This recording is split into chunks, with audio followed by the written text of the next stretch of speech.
Good evening, everyone. Good evening.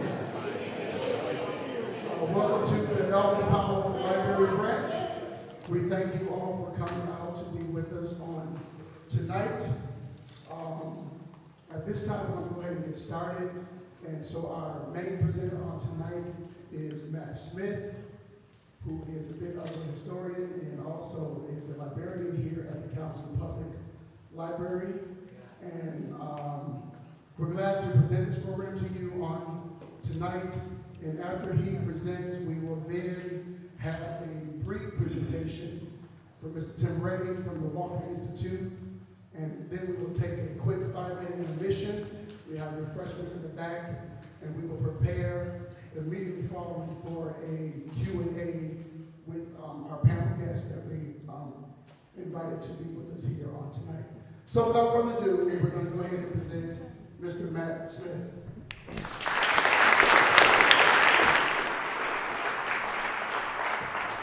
Thanks, Jermaine.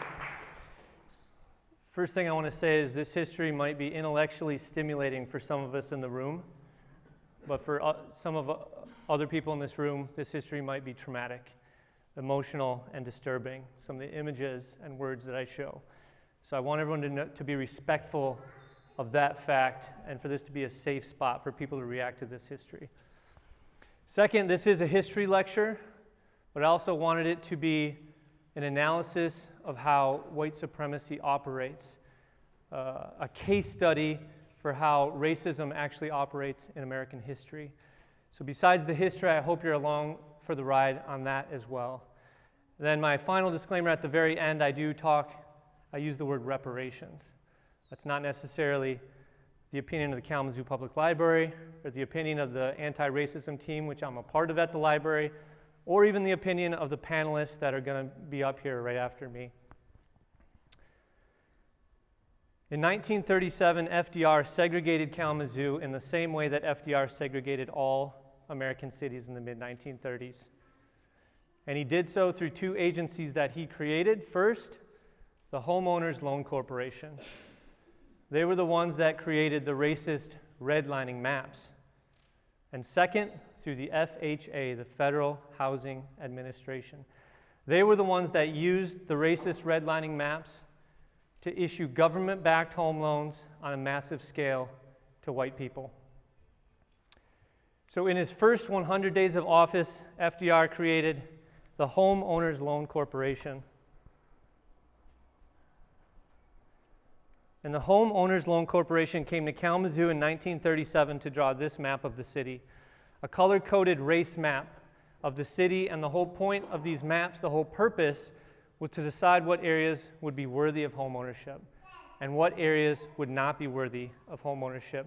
What neighborhoods in Kalamazoo would be worthy of new, sweet, government-backed loans, FHA-backed loans, VA-backed loans, and what neighborhoods in Kalamazoo would not be worthy of those new, sweet, government-backed loans.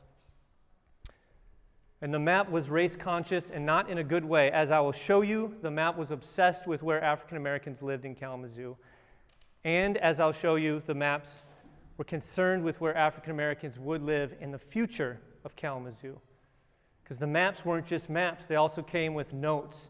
Every section of every color of the map came with fairly extensive notes about race, ethnicity, and class.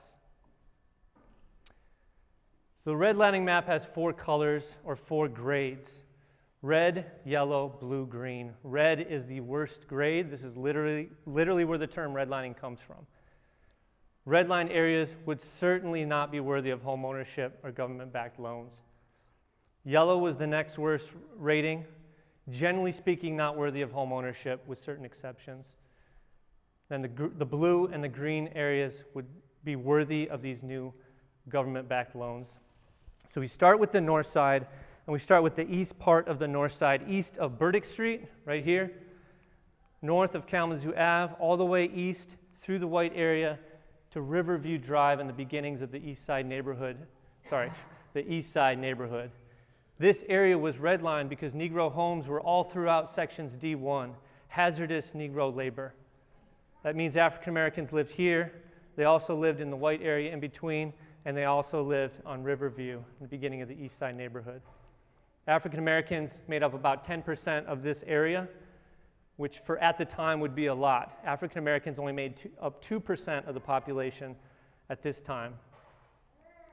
Redlining was a death sentence for any place in America, and Kalamazoo's Northside was no exception. I want to show you visually what that looks like. So we're going to take a walk up the red line Northside on the bottom, and we're going to compare how many homes were there, how many people lived in this area before redlining. Then we're going to compare that 2 decades after redlining, and then we'll compare that with today. So right here would be Shakespeare's Pub. In the middle is North Edward Street.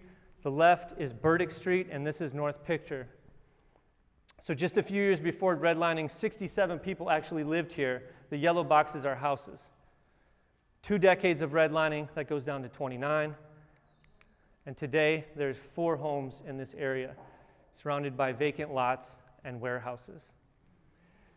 Walking a little bit further, this is Lincoln School to the top left, Parsons, North Street. 81 people lived in this area of the North Side. 2 decades of redlining, that goes down to 50, and then today, it's down to 23.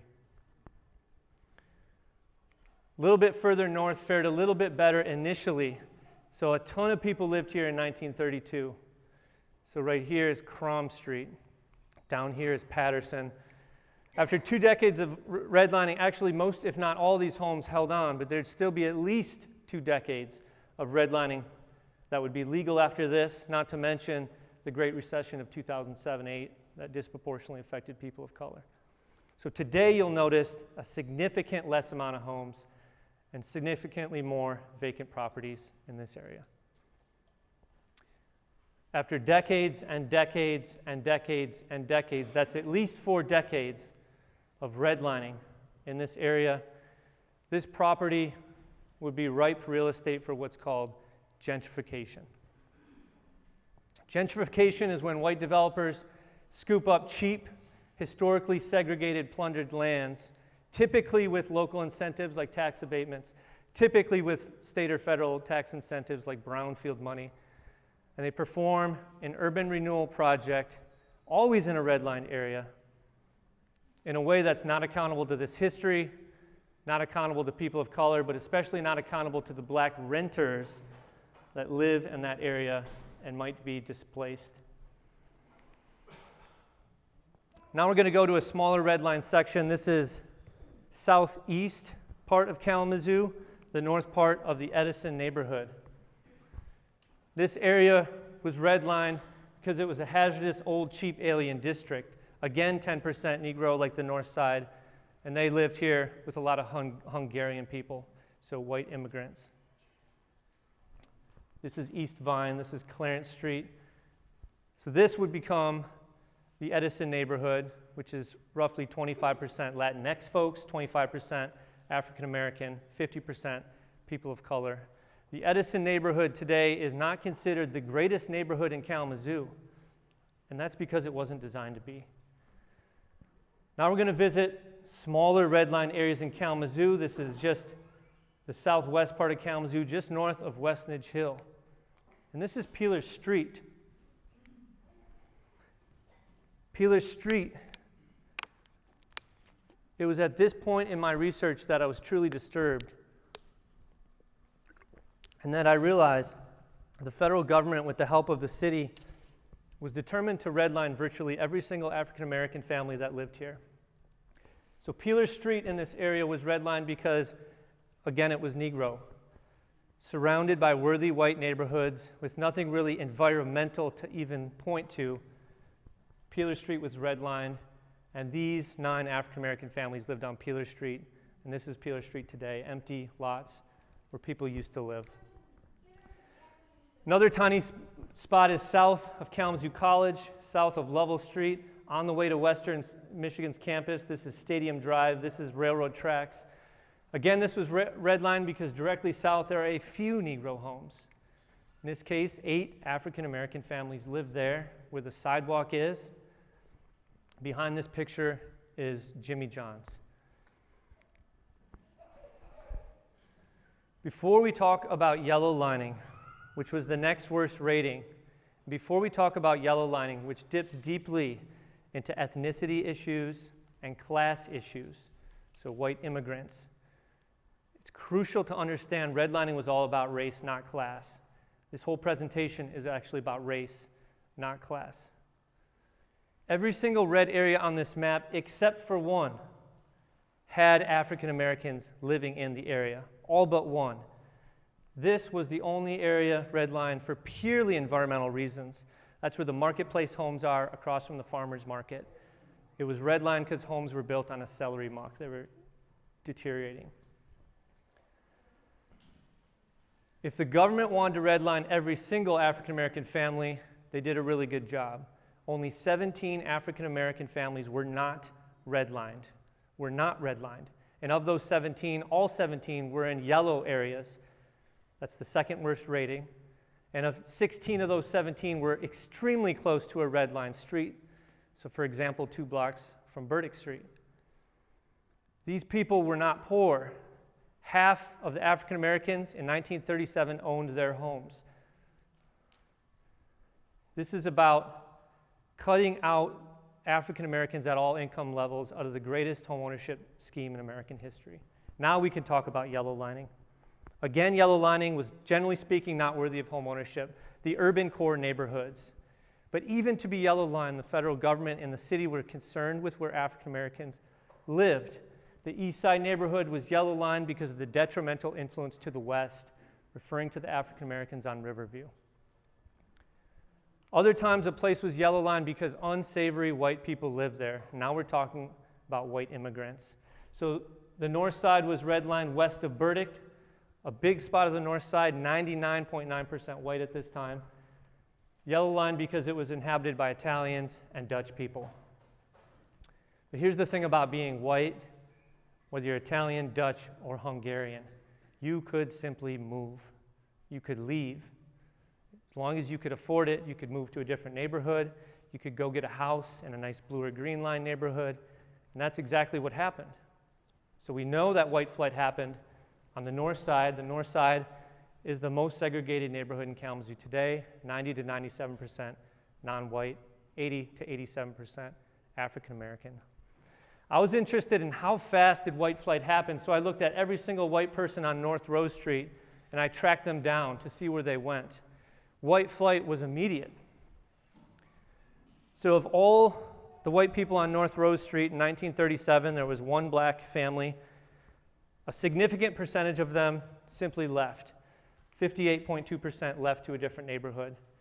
A quarter of these people actually stayed either on Rose or on the north side, so a quarter stayed, and about 16% were old people who died soon after Red Line happened. So that's what that category means. And where did they go? Significant percentage went to what I call the woods. These were the nice neighborhoods that had all the incentives for home ownership. Westwood, West Nitch Hill, West Main Hill, Oakland Winchell, Millwood, and Eastwood. And then, of course, they went to what I call the burbs, Portage, Parchment, the surrounding areas of Kalamazoo. And then the rest went to the yellow line neighborhoods, Vine, where I live, Edison, Stewart, and Southside, in that order. To be blue lined was indeed a great thing. You would be worthy of these new federal-backed loans. In fact, I would argue the whole point of these maps was for these blue and green line neighborhoods. They wanted to know where all of these resources would go into in terms of home ownership and new construction. These are the nice neighborhoods that we know of in Kalamazoo today. But even to be blue lined, I want to say the government was still concerned with where black people lived in proximity. So this is the Eastwood neighborhood, not the east side. Eastwood is a little further north and east. It was blue line with the note that the approaches through less desirable areas, again referring to the black folks on Riverview. I showed you what redlining did to the north side. Now I want to show you what blue lining did to this tiny section in Eastwood. 2 decades of blue lining tripled the housing. So new construction. Perfect blue line neighborhood would be West Nitch Hill. Close enough to the city, the elevation was nice, and it was restricted. And what the federal government and the city meant by restricted is restricted to African American people. They meant it was right on the deeds of the houses themselves that African Americans could not occupy, own, or lease these homes, or it covered an entire lot or plat that many houses sat on. I'll talk about that later. So this is Westnedge Hill in 1937. This is Westnedge Hill today, one of the whitest neighborhoods in Kalamazoo, not because of private prejudice, although that's part of it, not because of racist realtors, although that's part of it, but because of public policy at the highest level. The green was the best rating. These were the nicest, wealthiest, private neighborhoods in Kalamazoo, businessmen, capitalist types, generally speaking, Southwest Kalamazoo. So an example would be Oakland Winchell. So right here we have Oakland Drive, Benjamin, Sheffield, Oakland Winchell neighborhood. 2 decades of green lining went from 171 homes in that area to 236. Another green line area would be Long and Short Road, a little enclave tucked behind the Vine neighborhood where I live. This area was green line because it was highly restricted to African American people, and they weren't worried about the infiltration, again their words, of non-Caucasian people. But I saved one tiny red-lined area for last because it's mysteriously close to the wealthy green line area of Long and Short Road, and that is the corner of Parker and Merrill Street. Parker is now called Pioneer Street. This corner was redlined because at the corner of Parker, that's Pioneer and Merrill, are a few Negro homes, specifically this family, African American family, Walter Ware, his wife Beatrice, their daughter Marybelle, and Beatrice's sister Bessie lived here. And they lived here because they were servants for the wealthy people on Long and Short Road. So when they went to work every day, they walked up Pioneer into the green area and worked for the people in this mansion. And in a sick, twisted, ironic historical fact, the man who owned this house worked for the very industry that was dishing out home loans to white people and white spaces and not dishing out loans to black people and black spaces. He was a loan proprietor, and he owned servants. Walter Ware would later move in, quote unquote, to the neighborhood and work for the people in this mansion on Short Road, possibly living above the garage. This is where Walter would die at the age of 65 in 1964. He was Catholic. He went to St. Augustine, so today he's buried at Mount Olivet. As racist as these maps were, and as bad as they were for the red line areas and the yellow line areas, essentially the urban core neighborhoods in general, the maps had only so much power. The maps couldn't prohibit people from leaving, so theoretically, if I was an African American in the red line north side, the map couldn't keep me from moving into a different neighborhood, a nicer neighborhood. For that, white supremacy had a different tool, and that was the racially restrictive covenant, which I mentioned earlier. Racially restrictive covenants, as I said, were right on the home deeds themselves. They were legally binding and enforceable by the government and the court system, and they prohibited the occupancy of African Americans in Kalamazoo. And again, this is not racist realtors or racist real estate attorneys, although that's part of it. This is not a story about private prejudice. You're looking at racially restrictive covenants being promoted by the federal government at the highest levels. This is the FHA, Federal Housing Administration's Loan Underwriting Manual. Again, FHA created by FDR. This is what we mean when we say institutional racism, taking a racist practice that went back to the 20s and making it baked into the very loan industry in America. So we'd expect to see is these racially restrictive covenants to be covered in the nice blue and green line neighborhoods of Kalamazoo, and that's exactly what we do find. So the restriction would either say that the home could not be sold to, leased to, or occupied by a Negro or colored person, or person of the African descent, or person thought to be of the African descent, unless they were a domestic servant and the owner lived in the house with them, Or alternatively, the restrictions would say that the house is only for Caucasian people or those of the Caucasian race. And we end with a lot restriction that covers Christmas card lane, so not a house, an entire lot. In 1945, we get a study that has Kalamazoo real estate attorneys estimating that 85 to 95% of Kalamazoo homes were covered with these racially restrictive covenants. 1945 is a crucial year in the demographics of this city.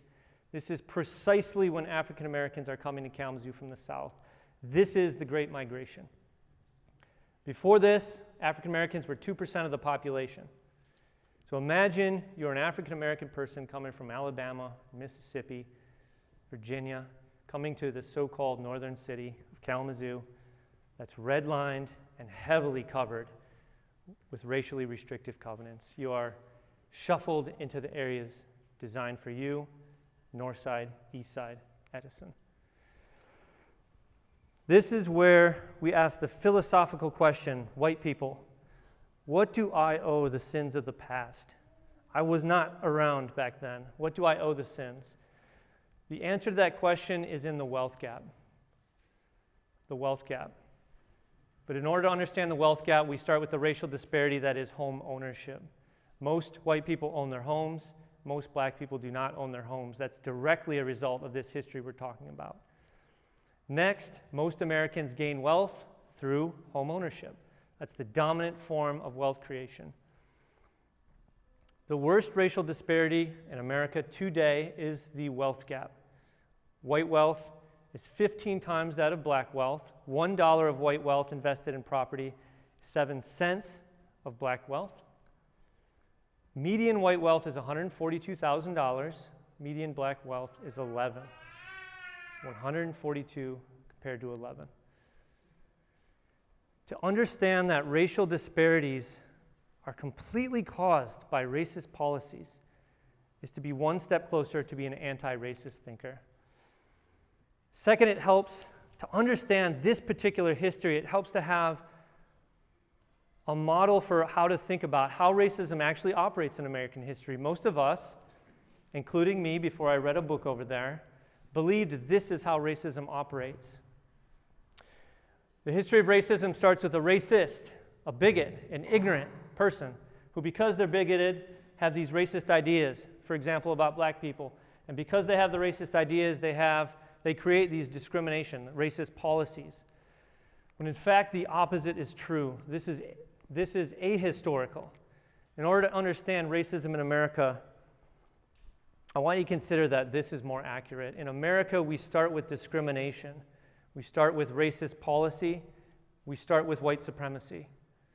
We start with FDR, considered one of the greatest presidents to ever live, by most accounts, if not all. FDR, that brought the African American vote from the party of Lincoln, the Republican Party, to the party of FDR, the Democratic Party. FDR, who hired people of color into his cabinet. FDR, who is behind the building of the Douglas Community Association. Not this building, but the other one. How do we wrap our minds around this?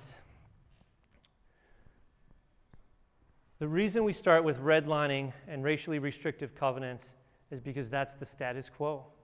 That's white supremacy in America, and that's much bigger than FDR. FDR is responsible for some of this because he was not anti-racist. There's anti-racist thinking, there's racist thinking, and there's all sorts of diversity of thought in between that. So we start with redlining and racially restrictive covenants, and then we get racist ideas. So I want you to consider the whole point of racist ideas is to simply justify the discrimination that's already been imposed. So in our case, in our history, we get the two common racist ideas that black people only like to live next to black people. Racist idea number one, and that black people lower our property values. Super common racist idea number two. It doesn't matter that they were debunked. Doesn't matter that they were debunked at the time. That's to miscalculate the whole point of them. It's to justify the discrimination.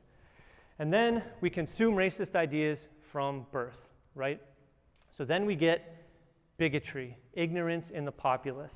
So in our history, we get a woman from West Edge Hill in 1962 petitioning the entry of a black family. That's way after redlining had happened. That's bigotry, and we'll meet her later. In order to courageously face this history, I think we have to face the myths that we tell ourselves about being a so-called northern city and a so-called progressive city of Kalamazoo. I don't think it matches the dominant narrative, and I don't think it especially matches racial disparities today. So for example, in 1860, it would be normal for Kalamazoo to have Stephen Douglas have a huge rally in Bronson Park to talk about states' rights to decide the issue of slavery, where people came from all over Southwest Michigan with banners and signs for this rally, signs which were racially insensitive, to say the least. It would be perfectly normal a year later, thanks Lynn Houghton for this research, for Kalamazoo to have a segregated school system, for the school board of this city to decide to go from an integrated school system where all children had choices to a segregated school system where white children had choices and black children had one choice, the so-called colored school that was built on the north side. So it shouldn't be surprising that in 1871, 94% of black folks lived next to this colored school. It's not like people had cars back then. It'd be perfectly normal in 1936 when redlining's happening, when the FHA's here, for there to be a minstrel show at the downtown Civic where people could watch white ladies put on blackface, make fun of black people, and perpetuate black stereotypes.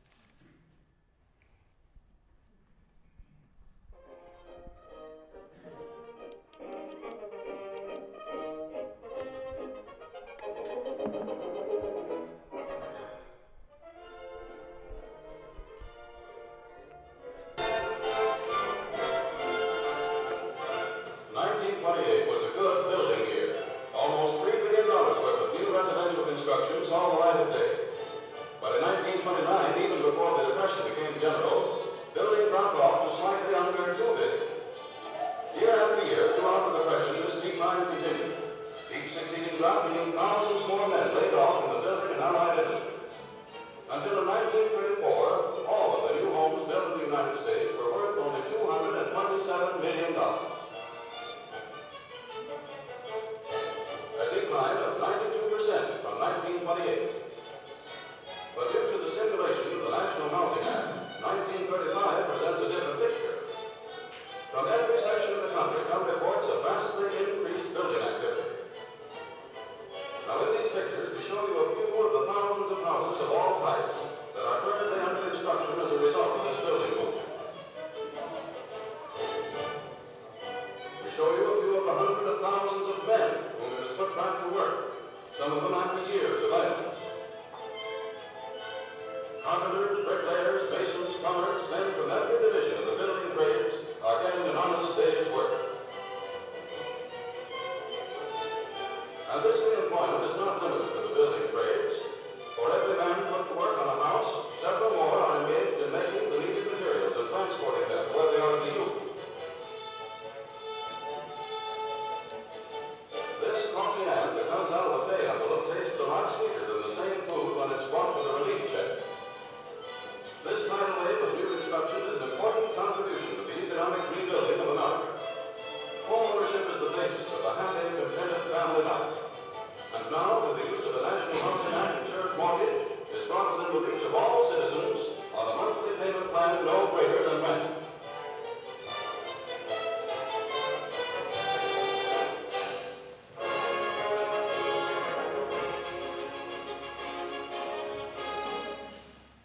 Homeownership is such a part of the American dream that it's hard to imagine it wasn't always like that.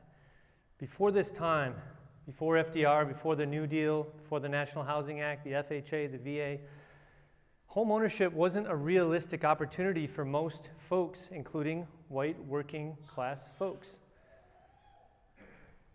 For the first time in American history, sorry, I'll explain why. You'd have to put too much, before this, you'd have to put too much down on a house. 50%, we'll say. And the loan terms were too short, 2 to 3 years, for example. and the banks were too risky. Their foreclosure rates were too high. So, for the first time in American history, the federal government itself was inserting itself into the private mortgage industry to create home ownership as a massive opportunity. Kalamazoo not only took part in this program, we enthusiastically took part. In 1935, the mayor of Kalamazoo declared June 15th to be Better Housing Day. In line with this program, we built 4 model homes around Kalamazoo in the nice blue and green line neighborhoods. FHA officials, city officials, builders went to these model homes across Kalamazoo to kick off this program. Again, home ownership is now a thing. So in the Kalamazoo Gazette, you start to see these big 2-page spreads called the Homeowners and Home Builders page, where they do many things. Describe the federal program that says what kind of property may be financed by an insured mortgage loan. Any property, primarily to be used as a residence, provided it meets the simple requirements as to location. Not simple if you're in a red line area, and especially not simple if you're an African American. Then we get advertisements from developers. This is Stillman Jenks of the Westwood neighborhood saying it will pay to build here now. Wise restrictions. He's talking to his white people. Big lots, small taxes, safe waters, low price. And this is an advertisement for racist kitchen towels, because what would an FHA-backed kitchen be without racist hand towels? The home frenzy officially hit Kalamazoo in 1936 when the FHA was here. They put on their first FHA Mortgage Clinic, where people in Kalamazoo could come in the city hall, private consultation with an FHA official to talk about this new sweet deal. Only 20% down on a loan, 20 to 30-year loan terms, and reasonable monthly payments to own your own home and build your own wealth. So we'd expect to find that there's an explosion of home ownerships in the nice blue and green line neighborhoods, blue and green line streets, and a depression or stagnation in the red line streets. And that's what this graph shows.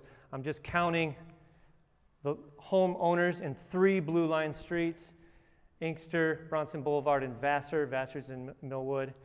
And I'm just counting how many homeowners are on these streets from 1935, before redlining, 1942, 50, 1960, 1970. And the red line represents 3 red line streets: Walbridge, East Ransom, and Hotop. In 1945, we get an important study called Negroes and Kalamazoo, a self-study. It tells us what it was like to be African American in Kalamazoo in 1945. The main conclusion of the study was, quote, there is a strong trend towards segregation. And then we get a window into black resistance, because it's important to remember the history of white supremacy is also the history of black resistance. There's always been black people resisting these policies, Northsiders resisting, anti-racist groups, church groups. So here we get Northsiders demanding of their city basic municipal services like sewage and water. And the city not only denying that request, but wanting to condemn their property for the very thing they're asking about. After 15 years of redlining and yellowlining the very areas in Kalamazoo that needed the most investment, the core urban areas with the old housing stock.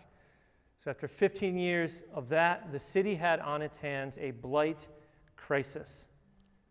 Substandard housing, deteriorating housing, unsound housing. And although the Gazette reported that this was a problem in all areas of the city, technically true, the Gazette also reported it tended to coalesce around railroad tracks and industrial zones. In other words, red-lined areas.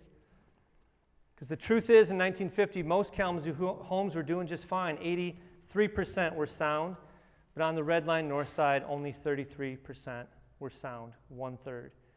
Census Tract 4, which is southwest of the north side, half of the homes were deteriorating. There were 4 census tracts that had more renters than owners at this time. 2 were on the north side. Most black renters at this time, 76%, renting on the north side. And the racially restrictive covenants were in full effect. The entire township of Kalamazoo had 37 non-white homes total in it. So this is what the city did with their blight problem. They passed their first housing code. They actually didn't write it themselves. They borrowed an old Michigan housing law and adopted it as their first housing code. One commissioner who was against it called it vicious because he knew the whole point of a housing code was to force people to fix up their homes or to demolish them. So the city went on a slum clearance crusade, as the Gazette called it. In this decade, the 50s and the early 60s, there's roughly 700 unsound properties on the north side, half of which were demolished. Remember the Peeler folks that were redlined? This is when the city came up to them and said, we will give you sewage, water, and a street light if we can demolish half of your homes. And that's what they did and called it a success. This is when they went to the Bridge folks and the Hotop folks on the east side, and they forced them to fix up their homes. And the language was steeped in paternalism. They said, Kalamazoo homeowners are starting to learn the duties of home ownership, paternalism. And the whole project was steeped in hypocrisy because there was no analysis about what caused the blight in the first place. If redlining and yellowlining isn't a blight creation policy, a blight creation tool, then I'm not sure what it is. So the city had this other phrase called urban renewal that they went on. Black folks were skeptical of this phrase, and for good reason. Sometimes they called it urban removal. So the city put on an urban renewal program on the Red Line North Side with federal funds, and immediately a Northside Citizens Alliance was formed to protect their interests. And this is what the urban renewal project did. It widened North Rose Street, demolished 17 homes, relocated 15 families, and, to their credit, rehabbed 180 homes. A small-scale, aspirational, feel-good token project that didn't amount or scale up to anything significant. All the while, slum clearance is going on, and all the while, homes are actually being built on the other side of town. The 50s had a lot of home construction in the blue and green line neighborhoods. In 1961, we get our first black city commissioner, Arthur Washington Jr. And he was an anti-racist black man, very concerned with housing and very concerned with the conditions on the north side. So this is what he said to his commissioners. Is it an open policy that Negroes are relegated to a certain section of the city? Silence, because the commissioners knew the answer was yes. It was an open policy. Racially restrictive covenants would not be prohibited until 7 years after he said these words. Redlining would be legal until 1979. So even if you got a do-gooder realtor that went against the grain and a do-gooder homeowner that decided to sell to a black family, sometimes this could happen. In 1962, a woman from Westnedge Hill showed up at a city commission meeting with a petition in her hand. She was petitioning the entry of a black family into her Westnedge Hill neighborhood. And this is what she said. We believe we have a right to a choice of living in an all-white neighborhood if we choose. The minute one colored family moves in, ours is no longer an all-white neighborhood. White people will not buy our property. In order to live in an all-white neighborhood, we're forced to sell our property at a loss and move. Mr. Washington, she said, looking at the first black city commissioner in history, do you realize the potential social problems that this will cause all over the city? Please consider this petition in that light. Does anyone want to read what he replied? It's okay if you don't. He said, as far as social problems, there won't be any unless you make them yourself. Commissioner Paul Scheer piped up. He was a white man who was quoted once as saying they like to live like rats, referring to people who lived in overcrowded housing, disproportionately affecting the north side, came to the woman's rescue. Hey, there are two sides to every coin, he said. I think it's your privilege, talking to her, and mine to sell to whom we choose, or to refuse to sell to whom we choose. The linguistic ability of white supremacy to turn the language of discrimination into the language of white privilege. Commissioner Lee Stryker piped up with a voice of reason. He said, "I'm sorry to hear that this is happening in our town. It's something you're likely to hear coming from the southern United States."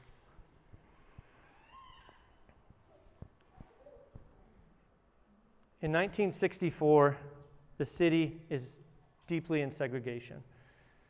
86% of African Americans are living in 4 census tracts, 2 on the north side and 1 in Edison, while only 15% of white people are living in deteriorating housing. Half, 50% of African Americans are. Kalamazoo at this time is ranked number 1 in the state for non-white people living in dilapidated housing. So in 1964, the League of Women Voters publishes a study called "What's Wrong with Housing in Kalamazoo?" and they get to the point pretty quick. The problem facing African Americans is segregation. Now, segregation is just a word, but I want you to consider it is a fundamental cause of all the other racial disparities that are disgusting. Segregation's linked to infant mortality. Segregation's linked to negative health outcomes. You can't have unfair, underfunded schools without segregation first. You can't have mass incarceration without segregation first. So segregation was the problem then, and it is now. Now remember the colored school that was created 100 years before this. At this time, over 90% of young African American children were going to schools on the north side.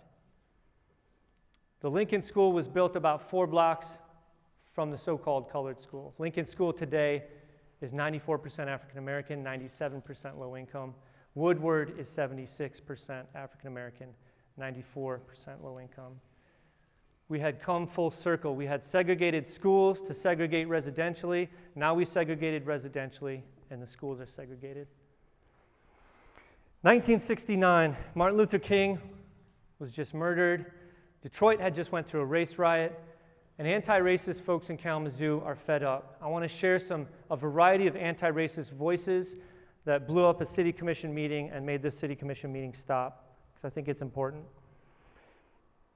First was Edmund Morris, an anti-racist black man, director of what was called CalCap, a county agency that was concerned with housing the poor people. And he was commenting on the apparent and eminent need that the city commission wanted to vote on a parking ramp instead of talk about housing poor people. Does anyone want to read this? I'll read it all. Thanks, Ben. Appreciate it. I guess you need this.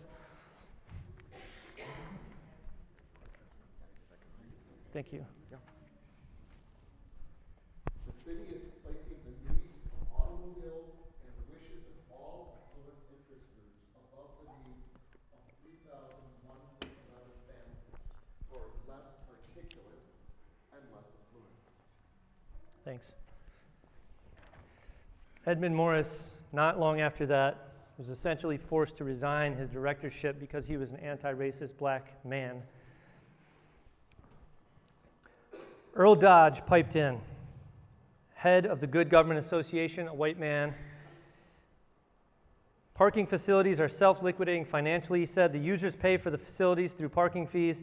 Public housing is not and cannot be self-supporting. It must be added to the tax burden already borne by the property owners. To add to their tax burden to provide housing for 3,111 families would be an injustice. I want to be clear that this whole talk hasn't even mentioned public housing or affordable housing up until this point. I've been talking about home ownership. Ann Gerald spoke next. She was a white woman, an anti-racist woman who was part of an anti-racist group called Action Now, which was pretty powerful at the time. I find it difficult to understand, she said, that the city would accept federal money for many other things and many other projects, but not in the area of public housing. And last, Stan King, anti-racist black man and a Black Panther. Did you want to? Yeah, at the same time, people in the woods, in the hill, are being subsidized. Okay, I think time for comments later. Thank you. Does anyone want to read what Stan King said?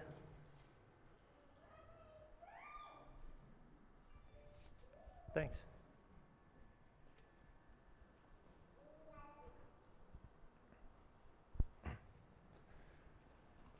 Appreciate it.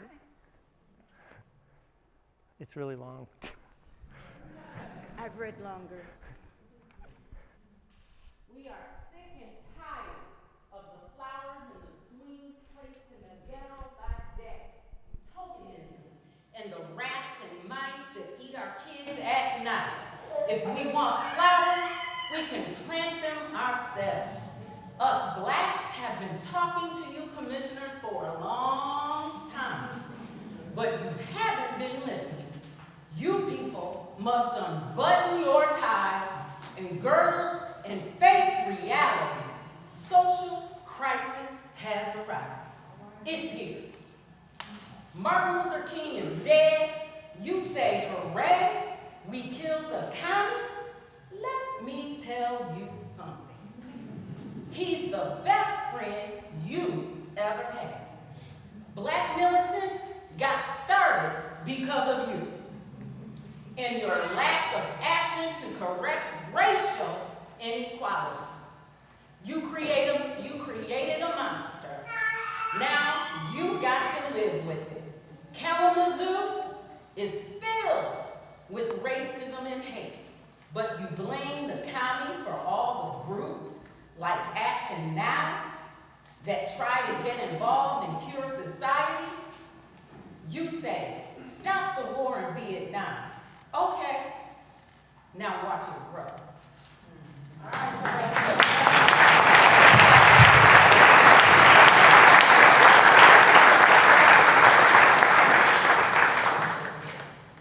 When we talk about white flight, we shouldn't be so disparaging on a particular white flighters, because when you have redlining and racially restrictive covenants, that is simply a recipe for white flight. All the opportunity was in fleeing. White people wanted a house just like everyone else did.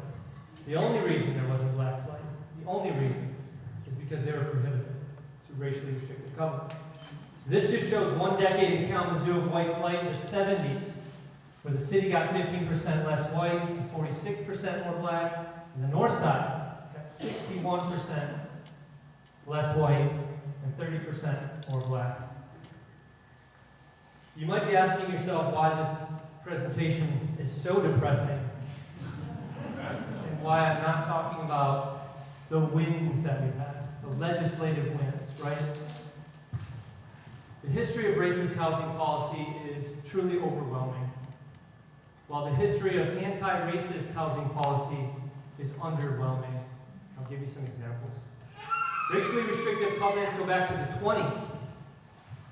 We didn't prohibit racially restrictive covenants until the 1968 Fair Housing Act, after 5 decades of the damage was already done.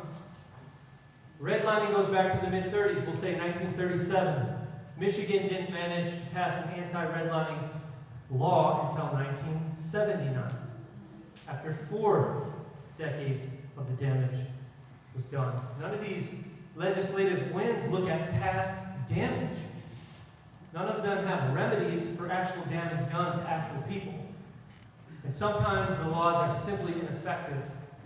Redlining is still going on in America today. The anti-redlining law was simply a disclosure law. We thought if the banks disclosed who they denied loans to and the race of the person, that they would stop doing it. Not true. I'm going to try to hurry up for time. Even when we get these legislative wins, there's this long tail of subtler forms of discrimination, right? Like racial steering. So realtors steering black people to black spaces, white people to white spaces, management companies, landlords, again, steering white people to white spaces, black people to black spaces. So for example, in 1988, the Kalamazoo Gazette staff themselves, integrated staff, went out to test 34 apartment complexes in Kalamazoo, and they found in their 21% of their experiences evidence of discrimination, racial steering. Notice that we just skipped the Great Recession that disproportionately affected people of color. In 2011, we're still dealing with this legacy of homeownership. Out of all the home loans given out in Kalamazoo in 2011, less than 2% went to African Americans. African Americans who make up 23% of the city, something like that. The redlining map 80 years before this was almost a perfect predictor of where the white spaces would be, where the black spaces would be in Kalamazoo, where the ownership places would be, high ownership, and where the high renter places would be. So part of my methodology was to get every Kalamazoo Gazette article I possibly could on housing throughout the decades. And I'll just say this quickly. This city is incredibly amazing at studying this problem and many other housing problems. Not so good at doing anything about them that's significant. So we need to stop studying this problem. This is where it gets uncomfortable.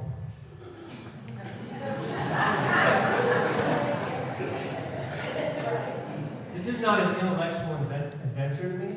This is, as Ta-Nehisi Coates once said, haunting history. It's because it's repeating itself. So, two white men invested $70.3 million in the city. Foundation for Excellence is hoping to raise $500 million. The first thing they did with the money was reasonable. There was a structural budget deficit that they took care of. The second thing they did with this money was to lower the property taxes of homeowners in Kalamazoo. There's a racial disparity in homeownership. Most white people own their homes, most black people don't. It's a statistical investment in whiteness by proxy of homeownership. This room was 100 people, 75 were white, 25 were black. That's an overgeneralization. The city of Kalamazoo comes in with a truckload of money, and before they start giving it out, they say, well over half the black people have to leave the room. But don't worry, your landlords are going to get it.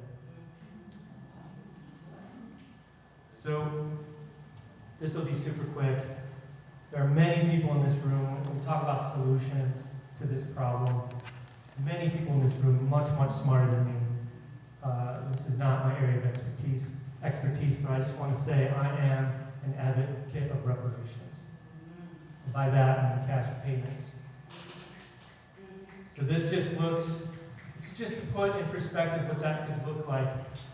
Less than half of the Foundation for Excellence money would be reparations for the Northside. So this represents $500 basic income every single month for 10 years. $500 basic income for a decade. And perhaps in the interest of integration, which is crucial, you could cash out 10 years. That's $60,000 to own a home wherever you want to.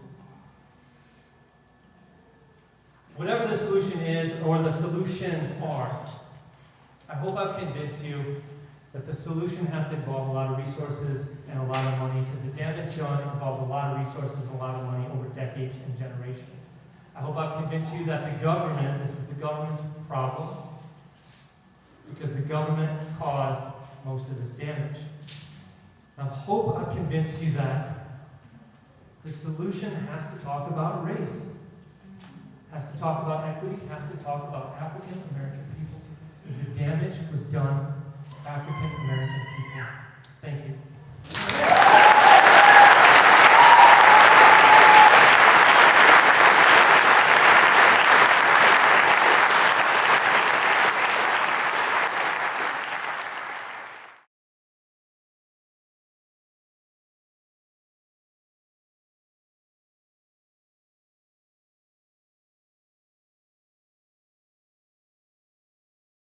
My name is Gwendolyn Hooker. I am the CEO of Hope Through Navigation. I already introduced myself. Tim Reddy, Walker Institute. Shannon Sykes-Nearing, Kalamazoo City Commissioner, and also political organizer for We the People Michigan. Lillian Pearson, a realtor in Kalamazoo. Gus Calvert, Northside resident, and Walker Institute of Kalamazoo. My name is Chris Miller. I'm the Executive Director of the Fair Housing Center.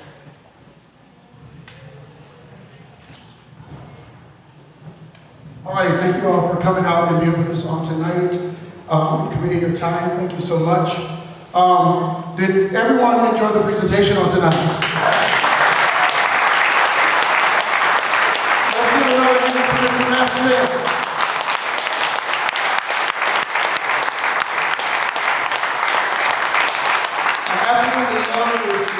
passion and his drive to do this work. And of course, it's beyond just the studying of history for him, but it is something that he actually has put his heart and time and effort into. And so that's the thing that I really appreciate, because it's one thing for you just to get a whole bunch of information and do nothing with it. But when you get some information and you really apply it to and try to implement change, that's what's effective and that's what's powerful and worthwhile. And so at this time, we're going to ask if there's any questions that you have on tonight. This will be your opportunity.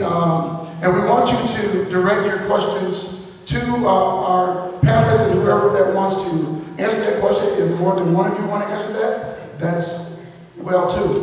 And also, I know that some may have some questions for Matt as well, but we want to, as much as possible, keep the questions directed to our panelists on tonight. And so, who have questions or concerns? Yes. I have two questions, and anyone who chooses can answer. The first question is, who has profited and who still profits from redlining in Kalamazoo? And second, since I don't recognize any direct causal relation between having money and having brains, my second question is, did anybody at that mysterious table think of requiring that the people who work in the city live in the city and then have a progressive tax? And if they did not conceive of that, why can't the city council implement that? That if you work in this town, you have to live within the city, and then we have a progressive tax on wealth, not on property, on wealth.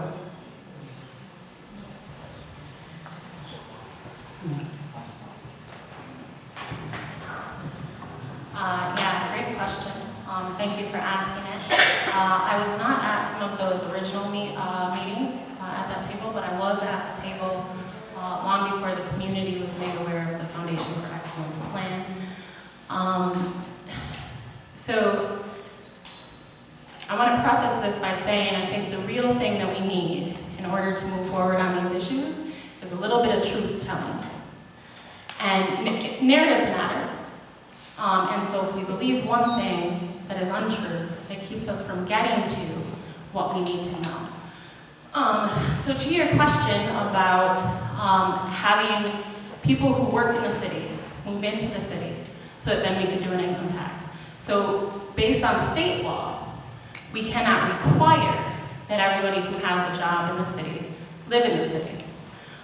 We could look at City of Kalamazoo employees. That's something we would have control over. There's also something we can do that I've been talking about a long time, which is community benefits agreements. So if the city is selling property, or if the city is offering tax abatement, things like that, that creates a different relationship between the business and the city. And then we can implement a community benefits agreement, which says, you have to hire so many of your folks from within the city. Right now, or let me not say right now, the last time these numbers were pulled, 85% of the jobs in the city were held by people who were not residents. So when you think about 15% of the jobs in the city of Kalamazoo are held by city residents. That's a real problem. And so that's why with an income tax, and one thing that was found out early on is that you can offer exemptions based on income for low-income folks. The bulk of that income from an income tax would be coming from outside of the city limits. The argument against that was that folks, businesses downtown said, well, all our workers will leave. Now, for me personally, I wasn't that concerned because there's a lot of people in the city who need jobs. But a lot of folks found that concerning. There was talk about whether or not some of our big businesses like Radisson would leave the city. And so that's why we didn't move forward on the income tax. I cannot stress enough. An income tax, even at this time, requires that the 85% of of the people working in the city who come here to the city every day and use city services and drive on city roads would actually be pitching in. So it was brought up that the folks who work in the city but live outside of the city needed to somehow pay taxes in, even though it's not quite within our power to force folks to move here. Does that make sense? You had a first question, and I don't quite remember it. The first question was about the research that has been done about who has profited from redlining since the 1930s, and if we can identify those people as economic criminals.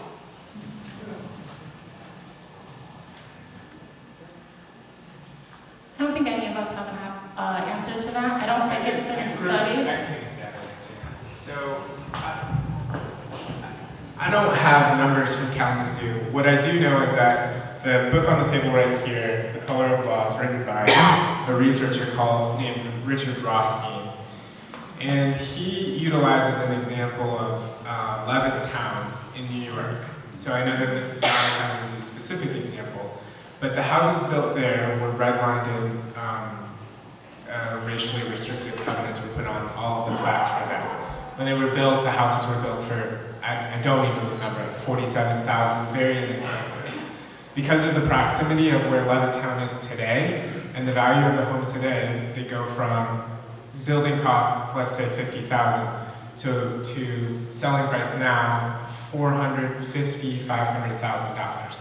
So the families that can move into Levittown, white families, went from paying a mortgage of $50,000, $55,000, and then being able to sell their homes today for $400,000, $500,000. So with redlining, the challenge is really what happens over time, the appreciation of wealth. All of the areas that were in the green lines on the map, those areas continue to appreciate wealth. So the families who really held on to those homes had an opportunity to let that value increase, and then when they sold their homes, they used that money to help their children buy homes, help send their children to school. So to quantify the amount of wealth generated from redlining is a little difficult because it goes out so far. I don't know if that helped answer your question. Yeah, go ahead.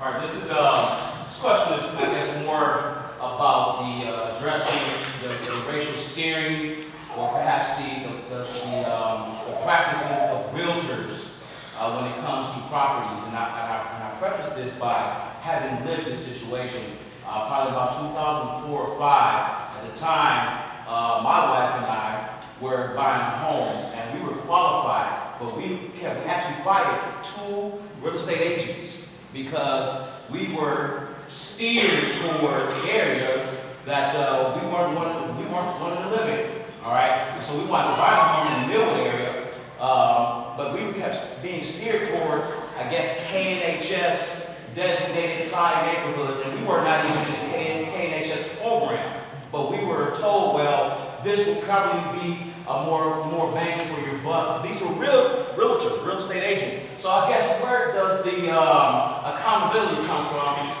in these agencies where realtors are held accountable for trying to steer black folk who can buy houses wherever we want to buy houses, but you're telling us we have to buy them in these certain areas. So everybody can see that that's been happening for years. It's true. It's not made up. So how is this being handled from a realtor standpoint, I ask? I can only speak for myself. I've been in real estate since 1967, before the Housing Act was passed. I do not do that. I can't be responsible for what other realtors do.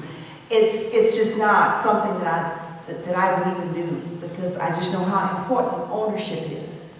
I came to Kalamazoo in 1951, and in 51, a lot of black folks, a few black people own homes, but basically families live with their relatives. They rented a room, and from there they bought their home. That's what my parents did. So I have been very much, when blacks wanted to move from the north side to the west side, I was very much involved. Wherever my customers want to live and they qualify to live is where I help them find. I can only speak for myself. Yes. So is there a code of ethics that realtors are obligated or legally bound by? Or, like, I could have one nice realtor, but I may not know you, but I also have been directed, and I even had cash for the homes, but no, I was directed to where they thought I should be. Most certainly. So there is a code of ethics. And it's serious. He probably can speak on this more than what I can. So there is a realtor code of ethics, and it enshrines a lot of principles of non-discrimination, and it even is more expansive than the Federal Fair Housing Act that adds in sexual orientation and gender identity. And so the realtor code of ethics, if there's a violation there, you're brought up against your realtor board, right? So, but there is also a Fair Housing Act, and I think Matt mentioned it briefly, passed in 1968, but in 1988 is when there's actually the ability to enforce that. So we had a law in the books, and we're celebrating the 50-year anniversary of the Fair Housing Act, but it was only until 1988 for it to be able to be enforced. So your question was, who's the accountability around, especially around realtors? So steering is a practice that is unlawful. The law says that it's unlawful to make housing unavailable because of a protected class, particularly race, color, religion.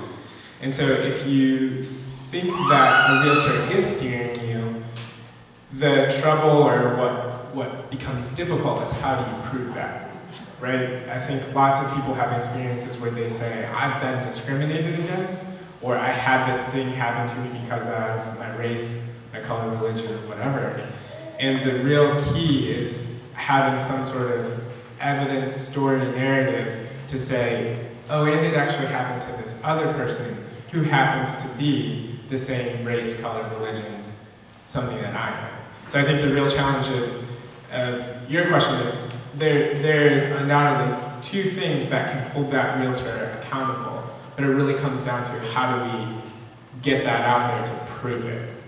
And in my agency, we help people, we do that. We're an advocacy agency. So if you came to my office, we would start to investigate your story and to say, how can you prove that steering happened? Or disprove it, or disprove it.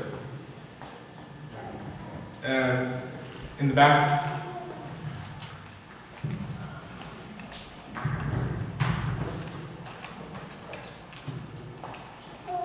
For your talk tonight. It was really helpful. I love history to begin with, but this is combined with social justice.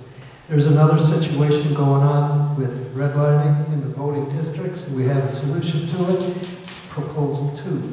It seeks to have an independent citizen commission draw the districts instead of politicians. Go to votersnotpoliticians.com for the information. Please vote yes on Proposal 2 and tell your family and friends, because 30% of the state doesn't know about this yet, and that's enough to flip an election. Thanks.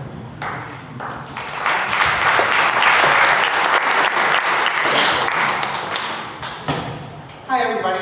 Again, my name is Gwendolyn Hooker, and I just wanted to preface and share a little bit about kind of why I'm here tonight. So my organization is Hope Through Navigation. It's an acronym for Helping Other People Exceed. And what we do is speaks directly towards what Matt was sharing about mass incarceration and how we get to mass incarceration by segregation. And what that means is that I end up serving a population of people that have a criminal background and or substance abuse history, and which is a massive problem when we talk about Kalamazoo residents trying to find housing, trying to get jobs, and trying to go back to school. And so our organization helps folks do that. To that point, as a solution-based organization, we have myself, along with the steering committee, there's several members here, have come up with the Tiny Houses of Hope.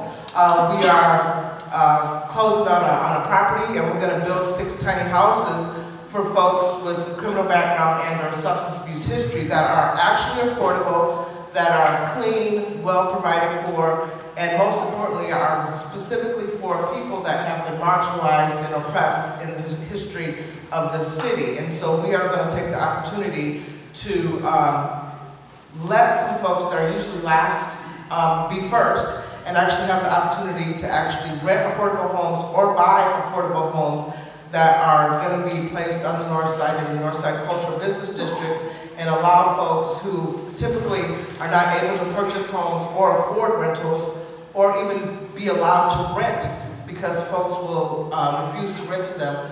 We are trying to approach this in a way that is equitable, that's just, that's fair, but encompasses a population that's typically marginalized. So I am very pleased. This is the second time that I've heard Matt's presentation, which is just mind-boggling when you start looking at why we're in the position that we're in today. To have some of the history to understand why we are where we're at definitely gives some context of what we can do going forward to start coming up with solutions to this issue. And so I am very grateful, hearing it for the second time definitely has added another layer of information that I missed on the first round, but really just starting to look at folks who actually care about the issue and stop studying the problem and actually look at ways that we can start solving the problem of people not having basic needs like housing and food and jobs.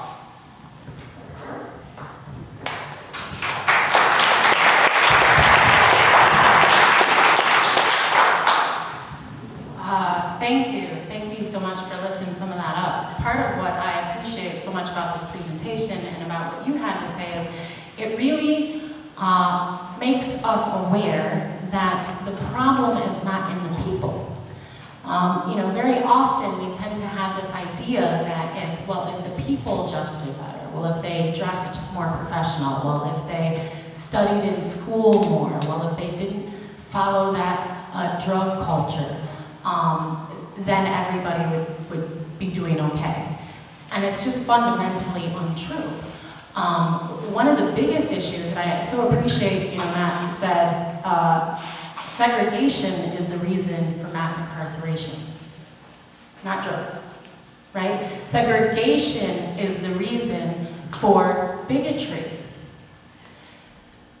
And part of that is because if we're not all living together, then you don't understand my culture and I don't understand yours, right? And so sometimes there are very real cultural differences between our communities that we assume means, those folks are unprofessional, right? Mainstream culture in the United States is white Protestant culture. It just is. I don't say that as an attack on anybody. There are other cultures here that are deemed less than, are more prone to violence, or again, unprofessional. They just gotta figure out how to speak better. When the truth is, what we're asking for is assimilation. And so I really want to lift that up. I've been so, let me say this. I'm glad to see that here in the city we are shifting the narrative from, we just gotta make them better. They just have to do better, to we're actually responsible for this. And now we gotta figure out how to fix it. Because a lot of families will not be okay until we do.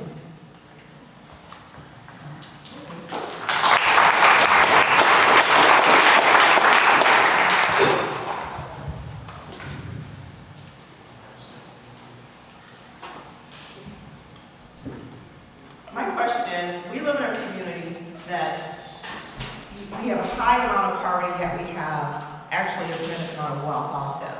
And for a long time, we know the history. We don't need to keep repeating the history or telling me what the history is. We keep throwing money at symptoms and not addressing causes. Shannon said people aren't the problem. I disagree. People are the problem. We are the people. Society doesn't exist without people. Now, as a matter of who's causing the problem, that's a different thing. But people are the problem. So we can keep talking, but what is the solution? I'm at a housing meeting, and I truly don't believe housing is the solution. I really don't believe that. because we don't have jobs. Segregation causes a lot of things, which really racism is the reason for segregation. It's not segregation caused all these things. Racism causes all these things. So where do you move forward from here? Because racism causes lack of education, it causes health issues, it causes all mental illness issues, it causes lack of housing. So there's a tremendous amount of problems. So attacking one problem doesn't solve them. So how do you work together to solve the issues? We have all these nonprofits in town. Everybody wants to protect their territory. And no one wants to work together. So how do you solve that? I want to make sure to get your question. Does anyone want to take that one? Shannon, Ann, Tim, and Glenn. No, it's so crazy as it's spoken against. A whole bunch before. Thank you, Shannon. No, I just think that in looking, I agree with you that we need to look both at unequal, inequitable structures, government structures, economic structures, etc. I wish that we were all powerful and we could create, to put it, flippantly, the People's Republic of Kalamazoo. That's unfortunately not possible, at least as far as I know. However, we can do a lot. And the other strategy in kind of addressing kind of issues that are pointed out today, at least that comes to my mind, is working to develop people's capacity to achieve what it is that they want for themselves. And again, I've been involved in the Scheer prosperity. We deliberately chose not to say this is an anti-poverty program or this is an even an anti-racism program. This is a program that focuses on the positive, what it is that we want to achieve for ourselves as a community and each member of that community. We want to prosper, whatever that means for each of us, okay? So that's what we're focusing on. And part of that has to do with youth development, schools, addressing the economic insecurity of families, which really is the biggest factor that undermines education outcomes. These are things that we can do. We can do, in this crazy scheme that we have here in Kalamazoo, but we have a funding model that is not replicable.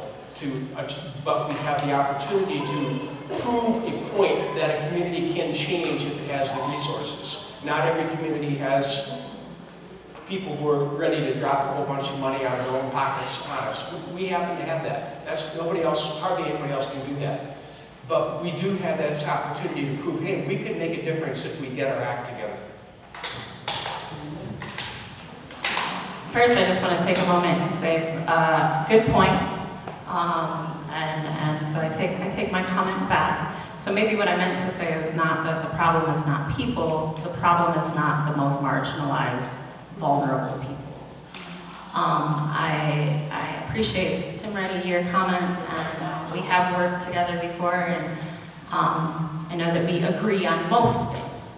I would disagree, though, that the answer is to better educate people who are vulnerable and marginalized, or, well, that's not exactly true. I guess I take issue with the idea that we need to create capacity in people of color in order for them to do better. Our children and our people, we already have the capacity. That's there. The way that I look at it is we got a lot of young people and adults with a whole lot of issues weighing down on their shoulders and their backs, and if we could lift that, then folks would be able to reach their capacity. So it's just going back to the segregation piece. I don't disagree with your comments at all. All of these systems and racism, right, are responsible for the situation that we live in. It's structural racism, and structural racism needs people to uphold it, or anti-racist people to dismantle it. But it does become easier, for instance, with mass incarceration to over-police Black areas, if you concentrate Black people in one area, then it's much easier. Then folks who live in West Midge Hill and Winchell do not have to be over-policed. Folks who live in Winchell don't have no stopping, no standing signs in front of their homes, right? People in West Midge Hill don't have to worry about a police officer pulling up on them and saying, hey, where are you going, what's your name, show me your ID. So that system just becomes a lot easier when we're segregated.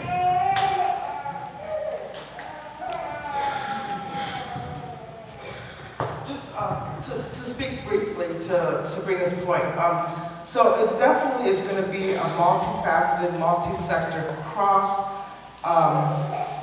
collaboration for all. So Kalamazoo County has 4,000 plus nonprofits. Okay, so there's a lot of nonprofits. There's a lot of work that could be being done if, you know, people were not territorial in thinking that there's not enough resources for everybody, which is something that society has told us, that there's, you know, I have to keep this because there's not enough resources. In actuality, there's more than enough resources for everybody. But because of the way that we are conditioned, we're conditioned to believe that there isn't. And so there's definitely a mindset that has to change. And so to that fact, you know, there's folks that are doing substance use disorder work. There's folks that are doing housing work.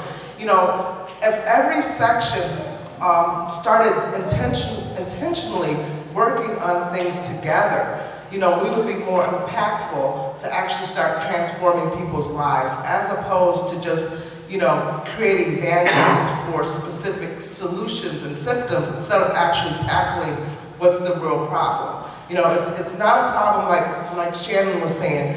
You know, people of color have the capacity to be whatever they want. You know, our organization and many other organizations like ours meet people where they're at. We don't tell them what they need. We ask them, what can we do? How can we help?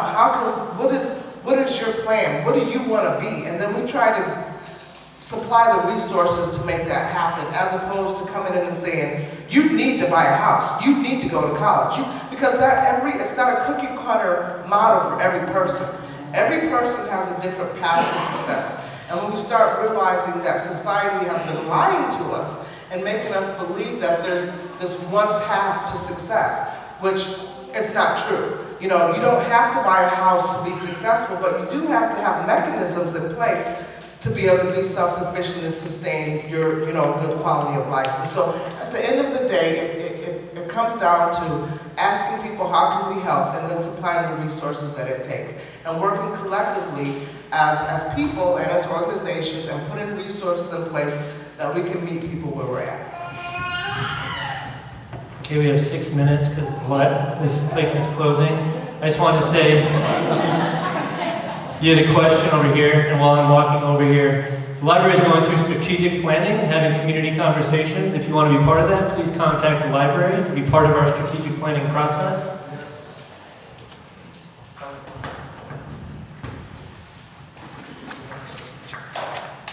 Okay, my concern is not just redlining as far as housing, but also redlining as far as business loans. Like, people have a hard time finding businesses on the north side. Like, there's so many buildings around here that could possibly be used as commercial properties, but people can't afford it. The business loans are like too high where a person can't pay for them, and the business is just sitting there, it's rotting out, and eventually it has to be torn down. It's another empty lot for like companies from out of town that just come in and take over and not hire anybody from the community. So what would be a solution for redlining businesses and homes?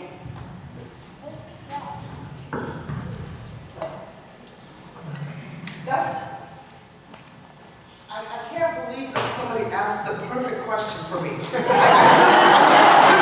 serious, because, you know what, to that point, you know, as a Northside resident, you know, we have been strategically working on a business model for residents. And so on Thursday, the City Commission, the Planning Commission is going to start talking about passing zoning changes so that many of the buildings that you see would be prime real estate for people to actually have mixed uses where they can be commercial and homes, and they can actually, the zoning would drastically change to be more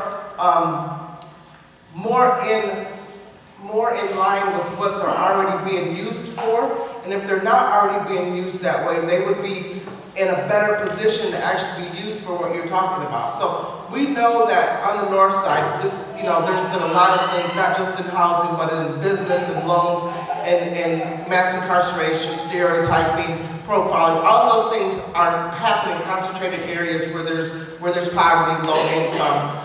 But the good news is that on Thursday at 7 o'clock, the City Commission is gonna be talking about changing zoning so that businesses, especially on the north side, will be turned into different zonings so that, people that live on the north side that are interested in starting businesses or owning businesses will be more likely to be able to do that in areas that are in zoning that is already considered residential. It's going to be commercial, or it's going to be mixed use. So if you're interested in wanting to know more information about some of the things specific to the north side, which I am a resident and a business owner that lives on the north side, and so I've been really working extensively with Maddie Jordan Woods to really start looking at ways that we can put home ownership and business ownership in the hands of the residents that live here. So I would be happy to talk to you after. Very quickly, one other thing going on, in addition to what Gwen said, was that Dwayne Powell of the city is doing some excellent work in developing plans for a business incubator, as it's called, that would focus on the development of businesses on the north side and among African American entrepreneurs. This is being done in conjunction with Bob Miller from WMU as well. Sorry. So one other piece I want to add to that too is we know that funding is a major problem. We know at the city that, although it is illegal, banks are still much less likely to fund not only people of color, specifically black folks who go to get a loan, they're also less likely to fund something in a neighborhood that is all black. So they're much less willing to fund anything on the north side. And then if you're black, your chances are very slim. So I think another thing that we need to start talking about is how does city government, and I believe city government to be by the people, for the people, how do we organize in such a way that we are creating our own community funding resources? One of the things that I mentioned in meetings before the Foundation for Excellence was rolling out is the best way, in my mind, to address poverty is to fund businesses owned by the residents, to fund businesses owned by residents, right? And so then that wealth is being built in that community. I also love the idea of co-op businesses and employee share businesses, so that as you're working to improve and better this organization, this business, and turn in more profit, you benefit from that. And then you're building wealth across the community for even the most entry-level job. So there's a lot of creative things that we can do. There are some great things happening, and still, if we really want to put a dent in this problem, we've got to continue to go further. Isn't there incentives for that? What's that? Incentives. There are. Incentives? Absolutely. Yeah. I just wanted to support what Shannon just said, as just a quick personal experience myself as one that have taken out a loan more than once from one particular bank, and I paid the loan off, in time a couple of times, and then went back to get another loan, and all of a sudden there's this slug like, whoa, we don't know if we want to give you this money. And the teller I was working with, I could tell she was frustrated because she felt like I don't know why they're even questioning you when you are one that have been here, you're trusted to pay back your money on time in the loan period. So why would there be any issues? And so this woman, for whatever reason, she just like fought for me to get this loan. And I just seen her frustration. I know she had to keep her game face on. She couldn't tell me everything that was going on in that room. And I didn't really care, as long as she came out with a yes. But it was frustrating as an African-American male to see that those type of things still exist and still is a problem. Maybe this will be a good closing comment. 10 years ago, my wife and I moved to Kalamazoo because you people will put issues like this on the table. Most people just deny and avoid them, and I'm so happy to live in Kalamazoo. I think tonight we've heard the problems. We've heard the conditions that created this issue, and we have to keep those on the table. If it's loans, and I appreciate those gentlemen who told us about the realtors directing, I've read that, I've never known anybody that happened to. And it's gotta stop, and I think the last thing, it says right up here, we spend a lot of time talking about it, and we need to do something about it, so there we go. And I'll be there Thursday night. Thanks everyone for coming, appreciate it. Have a good night. Thank you, panelists. Oh, God. Thank you, panelists. One more last word for Justin. I thought it was interesting. I'm Gus Calvin, I'm a Northside resident. I thought it was interesting that the first young man spoke, said that the realtor would not show him any other properties. They had pigeonholed him. And this was in 2004. Well, I had that same experience in 1984. The difference was, I actually wanted to live on the north side of Kalamazoo because I wanted my children to be raised around people that looked like them. We came to the Douglas Community Center every day. We went to Allen Chapel AME Church on Sundays.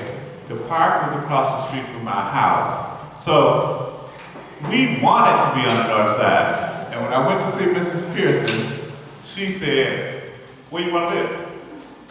And I told her, and she said, "Well, look, here's where you need to live, and let me show you the houses," and that's how we moved. Again, but it was a devaluation of our culture. For us, it was an uplift. I had many friends who moved on up to the east side. And in some cases, moved out to the suburbs. But we would have discussions, and they would be race-based, and they would say, "My children are having discrimination problems in school. My children are not being accepted in the community. My children are having identity problems. What to do about it?" Now, sometimes we look at them like, okay, you know where you moved, right? You know? But I would also say, let's work together.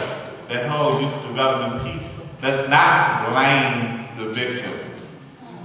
Let's not blame the victims. The solutions are not simple. If they were simple, they'd already be solved. And we must have those conversations about race and not be afraid to have that conversation about race and put it where it needs to be, and then look at the policies that go along with it, and then look at the strategies and solutions and work toward those solutions. That's my comment. I'm a Northside resident.